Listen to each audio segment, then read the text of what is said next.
안녕하세요. 이번 영상에서는 리스트를 활용해서 도면층을 만드는 내용을 설명을 할 건데, 뭔가를 만들기 위해선 그 객체에 어떤 데이터가 필요한지를 먼저 알아야 됩니다. 그래서 예제를 진행하기 전에 함수를 먼저 설명을 할 거예요. 오늘 설명할 함수는 심볼 테이블을 조회하는 기능들입니다. 함수는 총 3가지인데 맨 밑에 있는 건 살짝 짚고만 넘어갈 거고요. 모르셔도 괜찮아요. 위에 있는 2개만 알아두시면 되는데, 함수를 설명하기 전에 심볼 테이블이 뭔지에 대해서 먼저 설명을 할 겁니다. 우리가 보통 도면이라고 부르는 DWG 파일에는 여러 종류의 데이터가 저장이 돼요. 그 중에 지금까지 다뤘던 내용들은 모두 객체에 대한 정보였습니다. 선이든 폴리선이든 문자든 치수든 모두 선택을 할 수 있는 실질적인 형태가 있는 객체들이었죠. 이런 것들을 보통 엔티티라고 부릅니다. 그런데 저장되는 데이터에는 형체가 없는 객체들도 있어요. 예를 들어 도면층, 문자, 그리고 블록도 형체가 없습니다. 이렇게 설명을 하면 블록은 형체가 있지 않느냐라고 생각을 하실 수도 있는데, 아니요, 블록은 형체가 없어요. 여러분들이 사용하고 있는 블록은 도면 공간에 삽입되어 있는 인서트라는 객체입니다. 제가 말하는 블록은 도면에 직접 들어가는 게 아니라 백그라운드에 정의되어 있는 내용을 의미해요. 그러니까 블록의 원형을 얘기하는 겁니다. 그 블록의 원형은 작업 공간에 형체가 존재하지 않아요. 때문에 선택하는 것도 불가능합니다. 그 외에도 치수 스타일이라든지 그런 것들은 설정이 존재하는 거죠. 형체가 없어요. 때문에 객체를 직접 선택을 할 수가 없습니다. 형체가 없으니까 당연히 선택을 못하는 거고요. 이렇게 실체가 없고 설정만으로 존재하는 친구들은 심볼 테이블이라는 곳에 저장이 됩니다. 요걸 줄여서 테이블이라고 부르기도 해요. 객체들 중에 표를 그리는 객체, 그것도 테이블이라고 하기는 하는데, 지금부터 설명할 내용에서 테이블이라고 얘기하는 건 심볼 테이블을 의미합니다. 이렇게 형체가 존재하지 않고 설정만 존재하는 친구들은 심볼 테이블이라는 곳에 저장이 되고, 거기에 있는 데이터들을 조회할 때에 사용하는 기능이 이 2가지 기능인 거예요. 자, 여기까지가 심볼 테이블이 뭔가에 대한 내용인데, 거기에 어떤 게 저장되는지 알기 위해선 DXF 레퍼런스를 볼 필요가 있습니다. 왼쪽 책갈피 쪽을 살펴보면 여러 가지 섹션으로 구분이 되어 있죠. 지금까지는 엔티티만 살펴봤었어요. 여기에 객체들이 저장이 되는 건데, 이번 영상에서 설명할 심볼 테이블은 테이블스라는 곳에 저장이 되어 있습니다. 확장을 해서 살펴보면 어플리케이션 아이디, 블록 레코드, 치수 스타일, 도면층, 선 종류, 문자 스타일, UCS, 뷰, 뷰포트 요렇게 이 친구들이 테이블이라는 곳에 저장이 되는 건데, 당연히 여기에도 공통적인 코드들, 그런 건 커먼 심볼 테이블 그룹 코드를 보면 확인을 하실 수가 있어요. 2번이 테이블 네임이다, 뭐 이런 식으로 각각의 코드들이 정해져 있고요. 이번 영상에서 설명할 도면층은 레이어 쪽을 살펴보시면 됩니다. 이쪽을 살펴보면 2번에 도면층 이름이 기재가 되어 있고, 70번은 도면층의 스테이터스를 의미해요. 얼려있느냐, 잠겨있느냐, 뭐 이런 것들이 설정이 되는 거고, 62번 항목이 색깔이고 6번은 선 종류고, 뭐 이런 세세한 설정들이 다 각각의 코드로 지정이 되어 있습니다. 그러니까 도면층을 만들기 위해선 이쪽에 있는 내용들을 집어 넣어줘야만 하고, 커먼 그룹 코드에 적혀있는 내용들 중에 필요한 걸 집어 넣어줘야만 한다는 뜻이죠.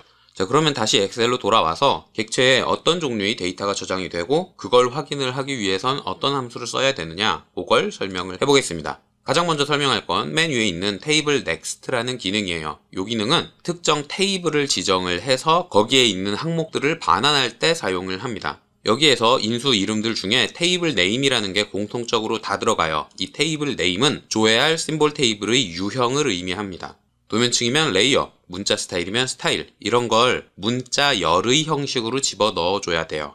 테이블이라고 TBL로 시작하는 모든 함수들은 이게 자동으로 다 들어갑니다. 2번째 요소가 테이블의 유형이다. 그리고 데이터 타입은 문자열이다. 이렇게 기억을 해두시면 되고요. 테이블 넥스트에서는 리와인드라는 게 들어가는데, 이건 다시 초기 값을 조회할 거냐라는 걸 의미해요. 괄호를 쳐놨으니까 당연히 생략을 하실 수도 있고요. 요 값을 넣지 않아도 기능은 사용을 하실 수가 있습니다.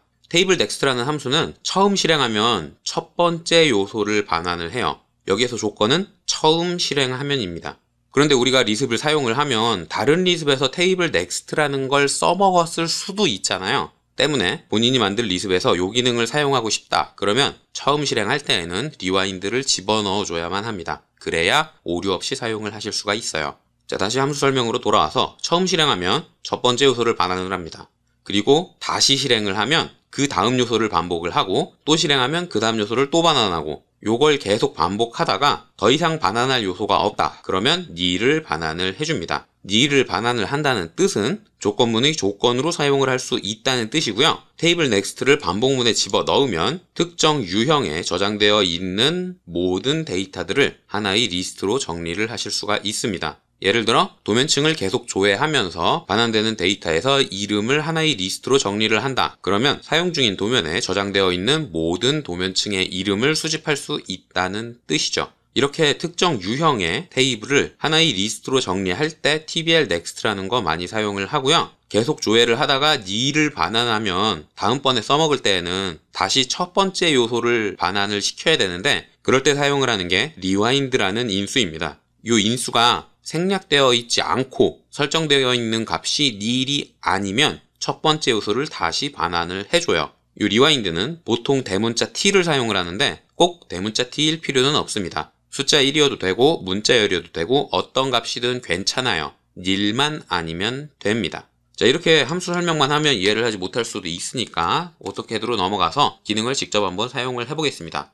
비어있는 도면에 도면층을 여러 개 만들게요. 저는 6번까지 만들었고요. 이렇게 도면층을 만든 다음에 tbl next라는 기능을 사용을 하는데 레이어라는 테이블에 저장되어 있는 것들을 조회해 보겠다. 이렇게 실행을 하면 사용 중인 도면에 저장되어 있는 도면층들 중에 첫 번째 요소를 반환을 해줍니다. 반환하는 데이터는 당연히 유형에 따라서 조금씩 달라지는데 이런 식으로 반환을 해줘요. 저장되어 있는 전체 정보가 아니라 설정에 사용되는 일부 정보를 반환해 줍니다. 자, 이 상태에서 다시 한번 tbl next를 사용을 하면 두 번째 요소인 도면층 1을 반환을 해주고요. 한 번 더 실행하면 그 다음 거, 그 다음 거, 그 다음 거, 그 다음 거 이렇게 쭉 하다가 6번 뒤에는 없죠. 때문에 없다는 의미로 nil을 반환을 해줘요. 이 상태에서 실행을 하면 더 이상 반환할 게 없기 때문에 계속 nil을 반환을 합니다. 그래서 다시 한번 조회를 하고 싶다. 그럴 때에는 rewind를 적어주셔야 되는데 이때 적는 게 t일 필요는 없어요. 보통 t를 많이 사용을 하니까 저는 대문자 t를 사용을 하는 건데 이 값은 숫자 1을 사용을 해도 되고 문자열 아무거나 입력을 해도 됩니다. nil이 아닌 값만 집어넣어주면 다시 첫 번째 요소를 반환을 해주고요. 첫 번째 요소를 반환받은 다음에는 다시 rewind를 생략한 상태에서 실행을 해주면 두 번째, 세 번째, 네 번째 이런 식으로 쭉쭉쭉 반환을 받으실 수가 있습니다. rewind에 뭔가 들어있다. 그러면 첫 번째 요소인 거고요. rewind를 생략하거나 nil을 사용을 했다. 그러면 앞에서 조회했던 거 다음 요소를 반환을 받으실 수가 있어요. 자, 이게 tbl next라는 함수고요. 그 다음에 설명할 건 테이블 오브젝트 네임입니다. 이 친구는 테이블 네임까지 받는 건 똑같아요. 그런데 마지막에 심볼이라는 게 들어가는데 여기에서 의미하는 심볼은 앞에서 조회했던 요 유형에 들어가 있는 이름을 의미합니다. 도면층 같은 경우엔 요 도면에선 0번, 도면층 1, 도면층 2, 도면층 4, 도면층 6 뭐 이런 게 들어가 있죠. 이런 각각의 도면층 이름이 심볼이라는 자리에 들어가 줘야 되는 거예요. 그러면 테이블 네임에서 정의한 유형에서 심볼에 정의되어 있는 이름이 있는지 없는지를 조회한 다음에 있으면 객체의 이름을 반환을 해주고 없으면 nil을 반환을 해줍니다. 자, 그러면 여기에서 두 가지를 캐치하셨어야 돼요. 첫 번째, nil을 반환을 해준다는 뜻은 조건문의 조건으로 사용을 할 수 있다는 뜻이고요. 두 번째, ename, 객체의 이름을 반환을 해주죠. 객체의 이름을 반환받으면 여러 가지 작업들을 할 수 있습니다. 바로 select entity 쪽에서 제가 설명을 했었던 객체의 이름이 필요한 작업들을 하실 수가 있는데 이때 entity delete는 사용을 할 수가 없어요. 객체의 이름을 반환받을 수 있다는 뜻은 객체 정보를 확인할 수 있다는 뜻이랑 동일하다고 보시면 됩니다. entity name을 ent get에다 집어넣으면 객체 정보를 반환받을 수가 있었죠. 객체의 정보를 반환받을 수 있다는 뜻은 밑에 들어가 있는 entMake, entMode 이런 함수들을 사용을 할 수 있다는 뜻이랑 동일해요. 그러니까 도면층의 정보를 수정하거나 도면층을 만들거나 이런 작업을 할 수가 있다는 뜻입니다. 자, 그러면 다시 심볼 테이블로 돌아와서 이걸 사용을 하면 어떤 데이터를 반환받을 수 있느냐 그것도 한번 써봐야겠죠? 도면층의 이름이 한글로 되어 있어서 타이핑하기 귀찮으니까 저는 테스트라는 걸로 하나 바꿔줄게요. 그 다음에 테이블 오브젝트 네임이라는 함수를 사용을 할 건데 레이어라는 유형들 중에서 테스트라는 걸 조회를 해봐라 이렇게 입력을 하면 객체의 이름을 반환을 해줍니다. 객체의 이름을 반환받을 수 있다는 뜻은 ent get을 사용을 해서 데이터를 호출해 볼 수 있다는 뜻이기도 하죠. 호출을 해보면 이런 정보들이 반환이 될 거예요. 여기에서 살펴보면 제가 앞에서 설명을 했던 것처럼 2번에 도면층의 이름이 들어가는 거고 62번에 도면층의 색이 들어가고 6번에 선의 종류가 들어가고 이런 것들을 확인하실 수도 있고 수정을 하실 수도 있습니다. 자, 그러면 간단하게 수정을 한번 해볼까요? entget으로 갖고 오는 걸 setQ를 사용을 해서 데이터라는 변수에다가 저장을 하겠습니다. 그러면 데이터를 호출했을 때 도면층의 정보가 호출이 되겠죠. 자, 여기에서 ent 모드를 사용을 해서 2번 항목을 바꿔볼게요. 2번이 지금 테스트로 되어 있는데 1, 2, 3이라는 숫자로 한번 바꿔보겠습니다. ent 모드를 사용을 할 거고요. 리스트를 수정을 해야 되니까 substitute라는 걸 사용을 할 거고요. new 아이템으로 construct를 사용을 해서 2번에 1, 2, 3이라는 이름으로 집어넣겠다. 이렇게 설정을 하고 association list를 사용을 해서 2번 항목을 갖고 올 건데 데이터에 저장이 되어 있는 걸 갖고 올 거고 요걸 old 아이템으로 사용을 할 거다. 그리고 전체 리스트는 데이터에 저장이 되어 있다. 이렇게 실행을 해주면 도면층의 이름이 1, 2, 3으로 바뀌게 되는 거죠.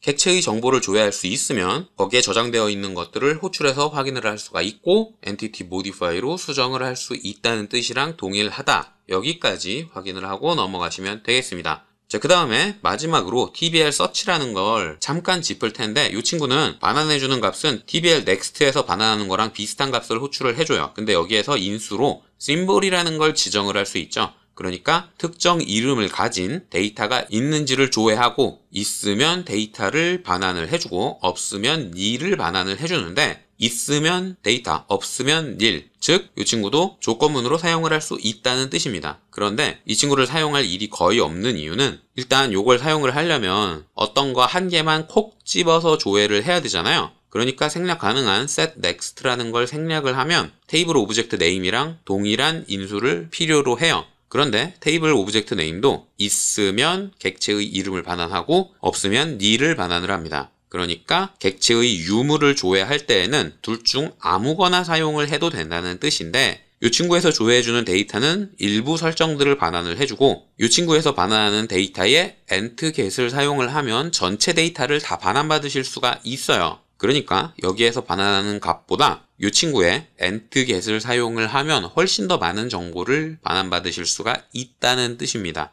그래서 이 친구는 거의 안 쓰는데 이 set next 때문에 정말 가끔 쓰는 분들이 있기는 해요. 그런데 이건 아실 필요까지는 없는 기능이라서 그냥 이런 게 있구나 정도로만 이해를 하고 넘어가시면 됩니다. 기능이 있기는 한데 쓸모가 별로 없어요. 그래서 모르셔도 크게 상관이 없습니다.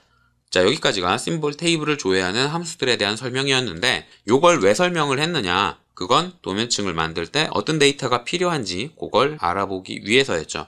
자, 다시 한번 오토캐드로 넘어와서 entget의 tbl 오브젝트 네임으로 레이어라는 유형의 1, 2, 3이라는 객체의 정보를 조회해보면 이런 식으로 반환을 해줄 겁니다. 이 친구 반환받은 값을 컨트롤 C를 사용을 해서 복사를 한 다음에 메모장에다가 붙여 넣어 볼게요. 자, 그러면 이만큼의 데이터가 반환이 될 텐데 여기에서 요만큼이 커먼 그룹이고요. 요만큼이 도면층에서 사용하는 데이터들입니다. 이 중에서 도면 요소라고 포함되어 있는 거 있죠? 요런 친구들은 오토캐드가 자동으로 지가 알아서 집어넣어주는 친구들이에요. 때문에 우리가 객체를 만들 땐 집어넣어주지 않아도 됩니다. 물론 필요할 때가 있기는 한데 지금은 간단하게 도면층을 만들 거니까 필요하지 않아요. 그리고 커먼 그룹의 5번 코드는 핸들이라고 설명을 드렸죠? 이것도 자동으로 발급해주는 거기 때문에 필요가 없어요. 자, 그러면 우리가 도면층을 만들기 위해선 이 친구들이 필요한데 객체 정보들 중에 엔트메이크로 뭔가를 만들 때에는 반드시 기재해줘야 되는 친구들도 있고 옵션으로 기재도 되고 기재하지 않아도 되고 그런 항목들도 있어요.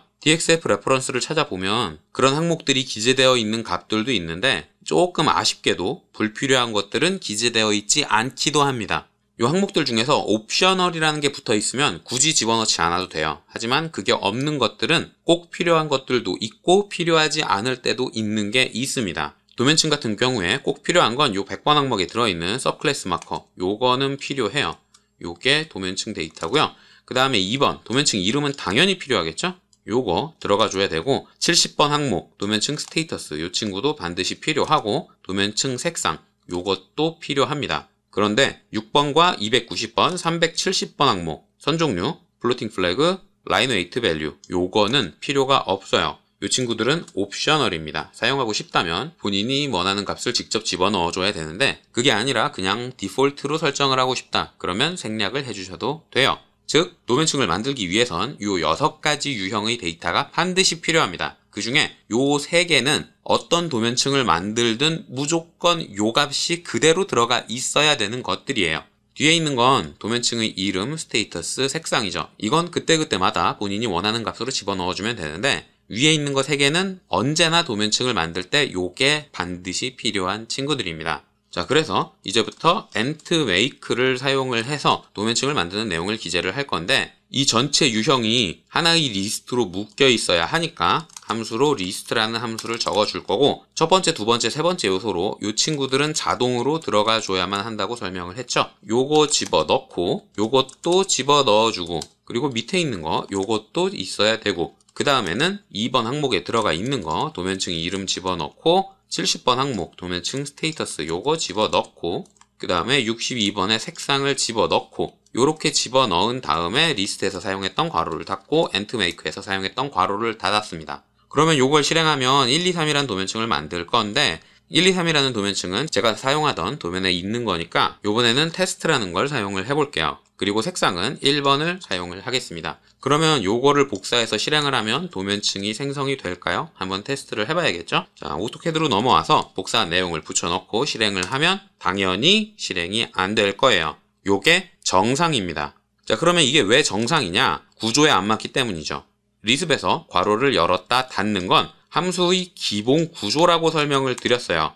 제가 매 탭마다 맨 위에 쪽에 적어놓죠. 괄호 열고 펑션, 아규먼트 요게 모든 함수의 기본 구조다. 이렇게 매번 적어놓고 있어요. 그러니까 리습의 구문에 이렇게 내용을 적었다는 뜻은 요 0이라는 게 함수라는 뜻입니다. 자, 그러면 요렇게 괄호로 묶여있는 각각의 값들이 리스트에 들어갈 하나의 요소로서 인수로서 인식하게끔 만들게 하기 위해선 두 가지 방법이 있어요. 요 정보가 전부 다 도티드 페어 형식이니까 컨스트럭트를 사용을 해서 0과 레이어라는 문자열이 하나의 도티드 페어를 구성할 수 있도록 만들어줘도 되고요. 간단한 건 요 앞에 점을 하나 찍어주면 됩니다. 이때 제가 집어넣는 점은 키보드의 왼쪽 위에 ESC 밑에 있는 게 아니라 엔터 왼쪽에 있는 점이에요.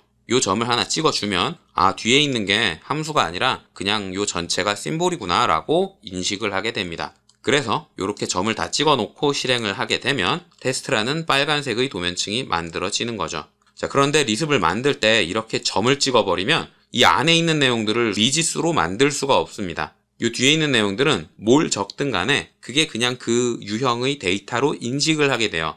그래서 활용을 하는데 어려움이 있고 불편하기도 합니다. 때문에 수정이 필요한 부분, 그런 부분에는 요걸 사용하기보다는 컨스트럭트를 사용을 해서 2번과 테스트라는 문자열을 하나의 도티드 페어로 만들어라. 이렇게 함수를 집어넣어서 사용을 하는 게 훨씬 편하죠. 자, 앞에서 사용을 했던 거랑 요 친구랑 같은 의미이기는 한데 요것도 복사해서 제대로 실행이 되는지 한번 확인을 해보겠습니다. 테스트라는 도면층 지워주고요. 복사한 내용을 명령에 붙여넣고 실행을 해보면 테스트라는 게 생성이 될 거예요. 자, 이렇게 리스트를 구성을 해주면 원하는 유형의 데이터를 엔트메이크 함수로 만드실 수가 있습니다. 자, 그런데 우리가 도면층을 만들 때 보통 한 개만 만들지는 않아요. 도면층을 리습으로 만든다는 뜻은 내가 자주 사용하는 게 한 개가 아니라 여러 개 있는데 매번 만들기가 귀찮으니까 리습으로 자동으로 만들게 하고 싶은 거잖아요. 그러니까 요 내용을 한 번만 사용하지 않습니다. 보통 5번에서 10번 뭐 이렇게 여러 번 사용을 하게 되죠. 근데 요 도면층을 5개를 만든다 그러면 요 내용을 5번 붙여 넣어야 되는데 물론 이렇게 만들어도 상관이 없기는 해요. 근데 수정을 하고 싶다 그러면 요 5개 항목 중에 하나씩 다 찾아가서 힘들게 수정을 해줘야 되죠.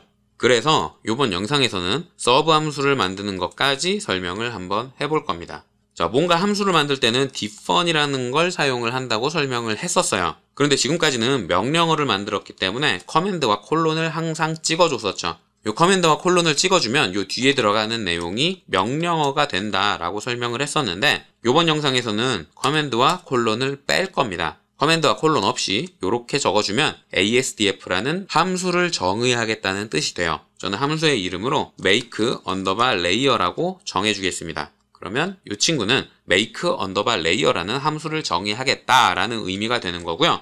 그동안 명령어를 만들 때 괄호를 한번 열었다 닫아줬죠. 요 안에 make layer라는 함수에서 받을 인수를 적어줘야 되는데 명령어에서는 슬래시를 찍고 그 뒤에 적어줬었어요. 요렇게 찍는 이유는 변수를 구분하기 위해서인데 make layer라는 함수를 실행한 다음에 까먹어야 할 함수들이 있다면 요 슬래시 뒤에 적어주는 겁니다. 그래서 명령어를 정의할 때에는 명령어를 실행한 뒤에 까먹어라 라는 뜻으로 요 뒤에다가 인수를 다 적어줬었죠. 그리고 요 슬래시 앞에는 make layer라는 함수를 사용을 할 때에 같이 입력할 인수들을 순서대로 적어주셔야 돼요.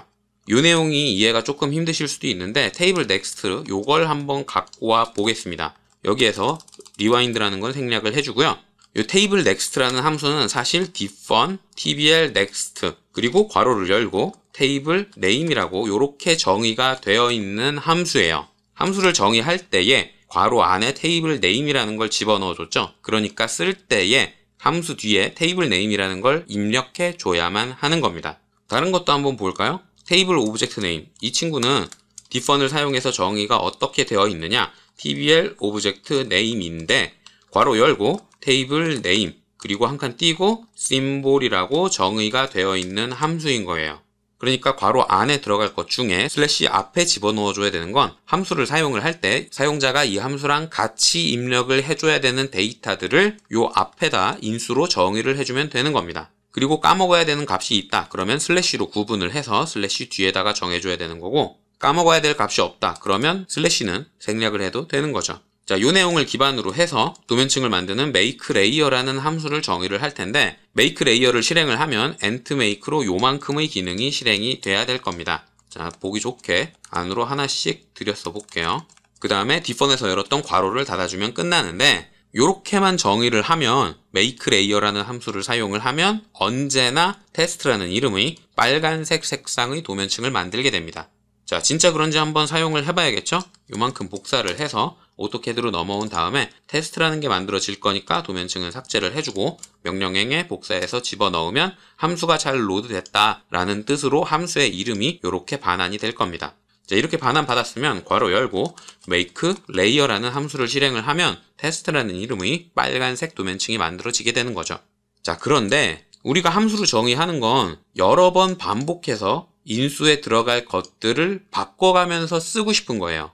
그래서 함수를 따로 정의를 하는 거죠. 반복 사용하기 위해서 함수를 별도로 정하는 건데 실행할 때마다 테스트라는 이름이 빨간색으로 이렇게 값이 명확하게 지정이 되어 있으면 굳이 함수로 정의할 필요가 없겠죠. 때문에 이 내용들 중에 바꿨으면 좋겠는 값들을 인수로 바꿔줍니다. 도면층의 이름은 lname이라는 인수로 바꿔줄 거고요. 그 다음에 62번에 들어가 있는 색깔은 컬러라고 바꿔줄게요. 즉, 이 친구가 변수가 되고 이 친구가 변수가 된다는 뜻인데 지금 두 개의 값을 입력을 했죠. 그래서 함수를 사용을 하고자 할 때에는 인수가 두 개 필요하게 되는 겁니다. lname이라는 인수가 필요하고 컬러라는 인수가 필요해요. 자, 이 상태에서 내용을 살펴보면 lname이라는 건 도면층의 이름입니다. 원래는 테스트라고 적혀 있었는데 이 친구 자체가 문자열이죠. 그러니까 lname이라는 인수에는 문자열이라는 타입의 데이터가 들어가 줘야 되는 거고 이 컬러에는 원래 1이라고 적혀 있었죠. 그러니까 이 컬러에는 인티저 형식의 데이터가 들어가 줘야 되는 겁니다.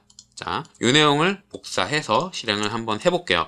이 친구도 로드가 잘 됐으니까 make layer라고 함수의 이름이 반환이 될 거고요. make 언더바 layer라고 이렇게 입력을 해주면 인수가 너무 적다고 반환을 할 겁니다. 왜냐? 함수를 정의할 때 인수 두 개를 동시에 입력하도록 정의를 해놨는데 요걸 빼먹고 입력을 안 해줬으니까 인수가 적다고 나오는 거죠.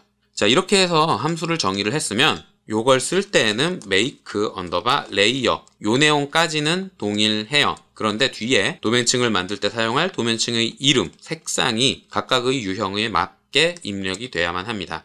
도면층의 이름은 문자열로, 색상은 인티저, 정수로 집어넣어 줘야만 하는 거죠. 자, 그러면 이렇게 함수를 정의했으면 어떻게 사용을 할 수가 있냐? 2라는 이름의 2번 색상, 3이라는 이름의 3번 색상, 4라는 이름의 4번 색상, 5라는 이름의 5번 색상 요렇게 내용을 집어넣어 주면 실행을 했을 때에 여러 가지 도면층이 한 번에 실행이 되는 거죠. 이름은 1, 색상 번호 1, 2, 2, 3, 3, 4, 4, 5, 5 요런 걸 만들 수가 있다는 뜻입니다. 리습을 만들거나 사용을 할 때에 공통적으로 여러 값들을 입력해야 되면 불편하니까, 그리고 나중에 수정을 할 때에도 불편하니까 한 번에 함수로 정의를 해서 만들면 이렇게 쉽게 사용을 할 수가 있다는 뜻인 거죠.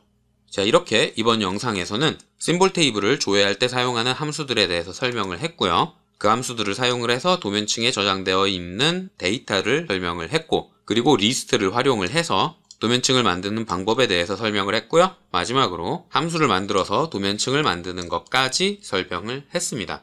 물론 도면층을 이렇게 만들기 전에 앞에 요 이름의 도면층이 있느냐라고 컴퓨터한테 물어본 다음에 없을 때의 도면층을 만들게끔 설정을 해주면 훨씬 더 좋은 리습이 될 거긴 한데, 그런 걸 만들 때 사용하는 기능들은 앞에 영상에서 전부 다 설명을 했으니까 생략을 했고요. 임의의 함수를 정의하는 방법까지 알아두시면 훨씬 더 편하게 리습을 만드실 수가 있을 겁니다. 자, 이번 영상에서 설명할 내용은 여기까지고요. 다음 영상에서는 진짜 리스트를 다루는 예제만 설명을 하겠습니다.